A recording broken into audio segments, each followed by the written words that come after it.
સમગ્ર બનાસકાંઠા જિલ્લામાં આજ સવારથી ખૂબ ભારે મતદારોમાં ઉત્સાહ જોવા મળી રહ્યો છે। તમામ જિલ્લા પંચાયત, તાલુકા પંચાયત અને નગરપાલિકાની ચૂંટણીની પ્રક્રિયા ખૂબ શાંતિપૂર્વક વાતાવરણમાં હાલમાં ચાલી રહી છે।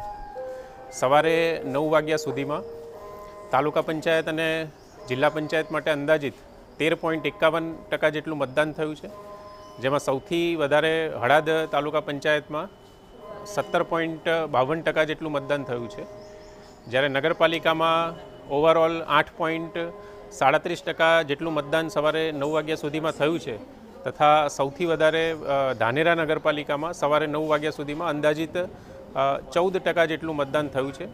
સમગ્ર ચૂંટણીની પ્રક્રિયા ખૂબ શાંતિપૂર્ણ વાતાવરણમાં હાલમાં ચાલી રહી છે, તથા ચૂંટણીની પ્રક્રિયા દરમિયાન ધાનેરા નગરપાલિકાની ભીલવાસ પ્રાથમિક શાળામાં ટેકનિકલ કારણોસર ઈવીએમ બગડતા એક ઈવીએમને બદલીને ચૂંટણીની પ્રક્રિયા તરત જ શરૂ કરી દેવામાં આવી હતી।